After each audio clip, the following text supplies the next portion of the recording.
Bonjour et bienvenue pour une nouvelle vidéo de la chaîne Joue avec moi. Aujourd'hui, nous vous proposons un test global pour comparer les pâtes à modeler intelligentes que nous vous avons déjà présentées sur notre chaîne. Vous savez sans doute qu'on aime bien faire des vidéos de comparaison et aujourd'hui, on a ces 5 candidats. On les a déjà toutes présentées, vous pouvez visionner chacune de ces présentations de ces vidéos simplement en regardant sur notre chaîne, c'est très simple. Donc comme je le disais aujourd'hui, nous allons procéder à un test global de comparaison entre les pâtes à modeler intelligentes. On va tester leur texture, leur aspect, comment elles se détachent, comment elles se manient, peut-être même aussi si elles sont rebondissantes, etc. On vous donnera aussi un petit résumé pour savoir laquelle est la meilleure, dans quelle catégorie, etc. Mais tout ça à la fin de la vidéo. Voilà, donc on va commencer par disposer toutes nos candidates comme ceci et ouvrir les boîtes. On va commencer par exemple avec l'améthyste. Elle change de couleur, mais vous le savez sûrement déjà. Ce que je trouve super cool avec cette pâte à modeler, c'est avec toutes ces pâtes à modeler, c'est qu'elles s'aplatissent au bout d'un moment et épousent donc la forme de la boîte. On dirait donc qu'elles sont comme neuves à chaque fois. Je trouve ça vraiment super cool. Et c'est dans tous les cas un bon point pour toutes. Alors là, on doit juste réussir à sortir la métisse. Voilà, elle colle un peu. Là, voilà. On va la réchauffer un peu. La couleur va devenir comme si on l'avait plongée dans de l'eau chaude. Elle est déjà devenue un peu plus dure. Difficile à étirer. Et on va donc la laisser là à l'extérieur, devant sa boîte. On passe maintenant à la Crazy Aaron's Thinking Putty Liquid Glass, une variante super cool. Voilà, on ne voit absolument rien, n'est-ce pas? Juste quelques petites bulles comme dans l'eau, mais pas d'inquiétude, il y a bien de la pâte à modeler dans la boîte.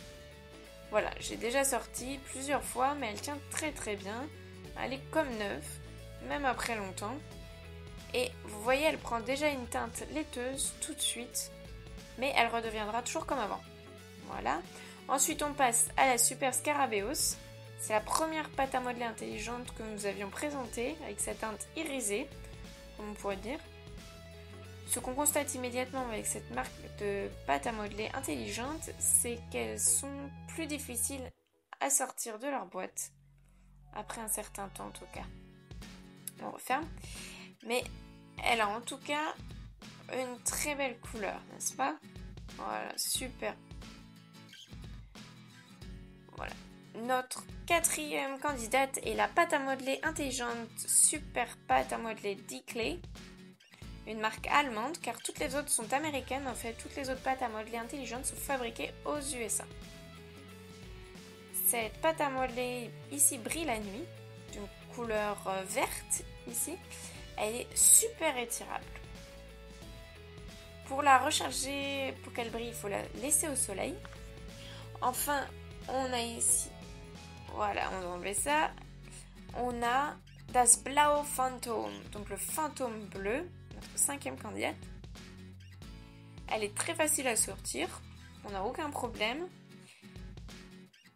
Et elle aussi, elle est vraiment super facile à modeler. Donc on a sorti toutes les pâtes à modeler. Elles n'étaient pas emballées comme neuves, hein, elles avaient déjà toutes été ouvertes et utilisées. Donc le premier test va consister à voir au bout de combien de temps et comment il est possible de les modeler. Voilà, donc avec l'améthyste, la première, elle est vraiment dure à modeler, comme on le disait. Il faut beaucoup de force. On va voir ce que ça donne quand on les tire. Voilà, donc elle s'allonge plutôt bien. Voilà, donc c'est difficile au début, mais ça devient plus simple ensuite. Et plus c'est fin, plus c'est simple en fait. Donc c'est bon.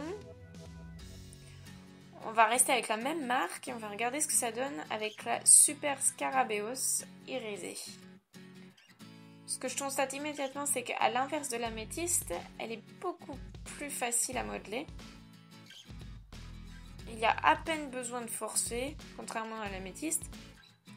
La couleur change. Elle est aussi beaucoup plus simple à étirer.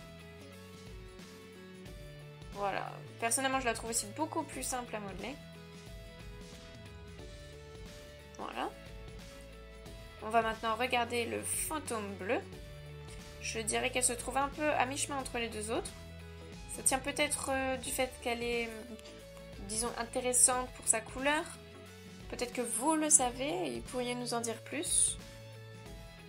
En tout cas, je dirais que de ces trois, c'est la Super Scarabeus qui est la plus agréable au toucher.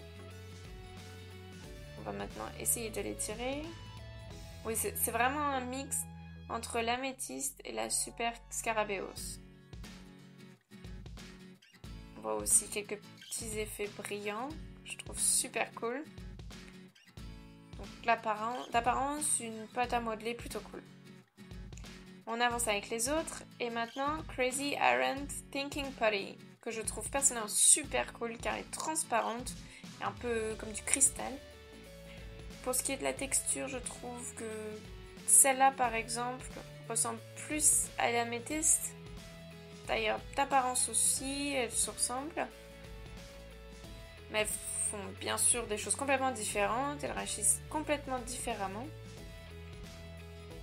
Voilà, par contre, ce qu'on constate avec la Crazy Iron Thinking Putty, c'est qu'elle ne s'étire pas très bien. Elle se déchire immédiatement. C'est donc un point positif pour les autres pâtes à modeler intelligentes, les 4 autres candidates. Mais moi, elle me plaît quand même beaucoup car elle est super simple à modeler. Et aussi, la couleur est vraiment géniale. De super effets de lumière possibles. Il y a d'ailleurs une vidéo de présentation qui a été réalisée par Crazy Iron Thinking Putty. Vraiment très bien.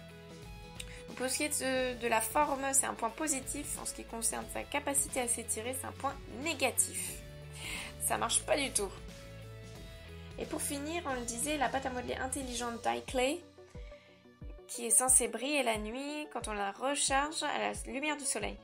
Comme on le disait, elle est comme l'améthyste, et difficile à étirer. Et ce qu'on constate également, c'est qu'il est possible de l'allonger beaucoup, de tirer vraiment beaucoup dessus. Même les petits bouts peuvent être étirés. Donc il est possible de l'étirer pendant très longtemps. En ce qui concerne le modelage et comment elles se prennent en main pour être modelées, je recommanderais sur ces deux-là. C'est très facile, il faut bien sûr un peu de force, mais ce sont les plus simples quand même. Ensuite, au milieu, je dirais celle-là, le fantôme bleu. Et celles qui sont vraiment difficiles à modeler, je dirais, sont les deux-là, l'améthyste et la super pâte à modeler intelligente Dye-Clay. Ok, donc encore une fois, pour conclure, on va voir lesquelles se déchirent le plus facilement. On va commencer avec les plus difficiles, on va regarder avec celle-là. Pas de panique, hein, ok? Oh.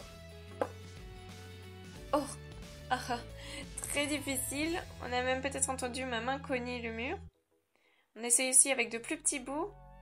Et aussi avec un plus gros bout. On doit le malaxer d'abord. Ok, donc c'est très difficile. Il faut beaucoup de force. Ensuite, l'améthyste. On prend le gros bout. Non, c'est pas possible. Moi, je n'y arrive pas. Peut-être que vous, oui, mais moi, non, en tout cas. Ce serait vraiment très difficile. Peut-être que... Oh, de nouveau contre le mur. Il faut donc beaucoup de force pour les deux là. Il faut de toute façon les déchirer en tournant comme ça, avec les ongles de toute façon. Ensuite, le fantôme bleu. Elle est un peu plus simple à déchirer. Voilà, je sors de temps en temps du champ de la caméra. Je suis trop occupée à transpirer. Donc elle est aussi difficile à déchirer. Avec un gros bout, ok. Et ensuite... Ouais, encore là, il faut tourner et utiliser les ongles. Puis la Super Scarabeus. Voilà. On remarque déjà qu'elle est un peu plus facile à déchirer. On la reforme et on va la tester. Oui, c'est sûr. Ah, voilà. Contrairement aux 3 autres, elle est quand même plus simple à déchirer. Maintenant, la Crazy Iron Thinking Putty. Ok, donc là, elle est vraiment facile à déchirer. Elle ressemble un peu à des petits nounours en gélatine quand on la déchire. Donc, vraiment très simple. Elle ne s'étire quasiment pas et c'est pour ça qu'elle se déchire facilement en fait. Donc en ce qui concerne leur capacité à s'étirer, les 4 là sont vraiment bien. En particulier la super pâte à modeler Die Clay. À l'inverse de la Crazy Iron Thinking Putty, qui se déchire très facilement car elle ne s'étire quasiment pas. Mais voilà, donc c'est vraiment pas grave. Voilà, pour ces deux-là, le problème c'est peut-être qu'il faut un peu plus de force, mais bon, là encore c'est pas très grave. Et maintenant on va regarder laquelle est la plus rebondissante. Voilà, ici donc j'ai formé des balles de pâte à modeler intelligentes, comme de grosses balles rebondissantes. Et on va les tester. On commence avec l'améthyste. On va voir comment elle rebondit. Ok, donc bien. Ok, elle rebondit vraiment très bien. Ça c'est sûr. Super. On continue avec la Super Scarabeus. On regarde comment elle rebondit. Ok, donc c'est à peu près similaire. Hein. Sont vraiment super en ce qui concerne la rebondissante. C'est cool, elles peuvent remplacer une balle rebondissante. Maintenant la fantôme bleue. Oui, donc les 3 là sont similaires en ce qui concerne leur capacité à rebondir. Elles viennent aussi de la même marque, donc voilà, très bien. Maintenant la Crazy Iron Thinking Putty. Les autres sont bien sûr un peu plus dures, peut-être que c'est pour ça qu'elles rebondissent un peu mieux, on essaye. Ok. Bon, elle rebondit vraiment à peine. Je la laisse tomber comme les autres, mais vraiment, elle s'arrête très vite. Ok. Donc la super pâte à modeler intelligente rebondit bien aussi. Donc ces 4 là rebondissent super bien, mais je dois malheureusement éliminer la Crazy Iron Thinking Putty de la compétition de saut. Voilà, quand on compare celle-ci avec les autres, celle-ci les surpasse complètement, ça c'est sûr. Maintenant, on va vérifier comment toutes ces pâtes à modeler se forment, si elles prennent bien la forme des moules, etc. quand on les presse. Donc c'est ce qu'on va tester maintenant.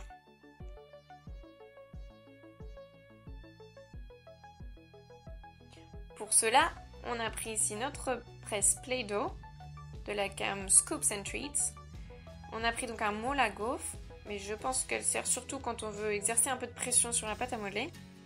Et ici, on va voir comment nos pâtes à modeler intelligentes résistent à la pression du moule, et si elle colle, si la forme est reconnaissable, etc. Donc on va commencer avec ça, avec la Crazy Iron Thinking Putty. Contrairement aux autres pâtes à modeler normales, les pâtes à modeler intelligentes fondent plus. C'est pour ça qu'elles prennent la forme de la boîte une fois rangées. Mais ça pose du coup un peu un problème quand on veut les exposer comme accessoires dans les armoires ou autres. Voilà. Donc on essaye la Crazy Iron Thinking Putty. Voilà. On remarque qu'il faut un peu plus de force qu'avec les normales et aussi pour ouvrir. Mais le résultat est plutôt bien. Les formes sont même plus reconnaissables qu'avec de la pâte à modeler normale. Voilà, une gaufre transparente, une gaufre en glace. Ensuite, on continue avec la Super Scarabeus. On prend un peu moins. Encore moins. Voilà. On met dans le moule à gaufre. On appuie. Ici, encore un peu plus fort comme avant. Ok. J'ai hâte de voir le résultat. Ok. Elle colle beaucoup. Elle est difficile à sortir. Mais on distingue la forme de la gaufre. Mais on va recommencer. On a bien vu comme elle était difficile à sortir. Hein. Donc on appuie encore ici. Voilà, donc en tout cas, la gaufre est très belle. Mais le problème, c'est pour la sortir. Ah, voilà, ici, c'est bon, ça marche. Ok, donc je dois encore la former un peu, mais elle est plutôt bien. Elle est un peu plus petite parce qu'on a utilisé moins de pâte à modeler, normal. Mais sinon, ok. On passe maintenant à la fantôme bleue. Je prends un peu de pâte à modeler. Je la mets dedans. J'appuie.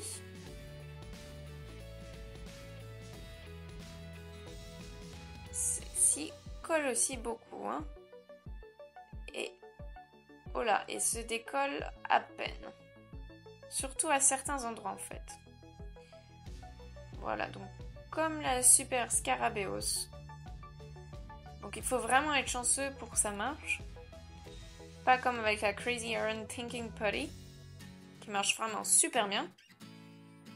Mais voilà, mais quand avec celle-là ça fonctionne, on reconnaît bien la forme de la gaufre. Maintenant, la pâte à modeler intelligente Die Clay. J'ai hâte de voir ce que ça va donner. On appuie. Ah, elle est restée là. On peut facilement la retirer comme la Crazy Erin Thinking Putty. La pâte à modeler intelligente Die Clay est aussi facile à enlever et la forme est aussi très reconnaissable. Voilà, très belle. Donc il reste encore à tester l'améthyste. Très forte comme on l'a vu. On prend aussi un petit bout, on appuie, on malaxe.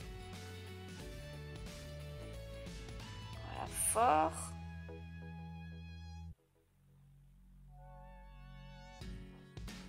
Ah, elle aussi, elle a disparu. Elle ressemble presque à l'original. Est-ce qu'elle s'enlève bien? Oui, plutôt bien. C'est une très belle gaufre. Voilà. Donc je dirais que mes préférés pour faire des gaufres étaient ces trois-là. Elles ont des formes différentes toutes les trois, mais quand même très bien. La Super Scarabeos commence déjà à se rétracter, à se reformer. On sens presque un hamburger gaufré. Et celle-ci aussi se situe un peu entre l'améthyste et la Super Scarabeos. Elle se reforme lentement. La forme est moins reconnaissable. Ok, donc on a fait le test avec toutes. Il faut être donc plutôt chanceux pour réussir à retirer certaines. Oh, l'améthyste est vraiment encore difficile à modeler. Et aussi la pâte à modeler intelligente Die Clay. Voilà, donc on a testé nos candidates sur presque tous les critères possibles. On pourrait bien sûr tester encore 2-3 autres critères, mais je pense que cela suffit déjà. Nous avons donc vu comment elles s'étirent, comment elles se déchirent, comment elles rebondissent, et aussi voilà, comme des balles rebondissantes, et aussi comment elles se forment et comment ces candidates réagissent dans un moule. Presque toutes ont vraiment de bons résultats, je trouve. C'est comme ça que je résumerai ce test. C'est vrai que certaines rebondissent mieux que d'autres, se forment mieux, ou se déchirent mieux, s'étirent mieux. Donc je pense que globalement elles se valent un peu toutes. Mais personnellement, c'est vraiment une question de goût personnel. Je trouve que la Crazy Erin Thinking Putty est vraiment super cool. Voilà, et aussi la Super Scarabeos, rien que pour sa couleur, je la trouve super. Voilà, regardez. On peut voir les effets du fantôme bleu et de la super pâte à modeler intelligente seulement dans la nuit. Si vous connaissez déjà toutes ces pâtes à modeler, comment est-ce que vous classifieriez ces candidats? Quel serait votre classement? Quelles sont celles que vous aimez beaucoup ou pas trop? J'aimerais bien savoir, donc faites-le moi savoir, faites-le nous savoir. Et j'espère que ça vous a plu et on se revoit bientôt.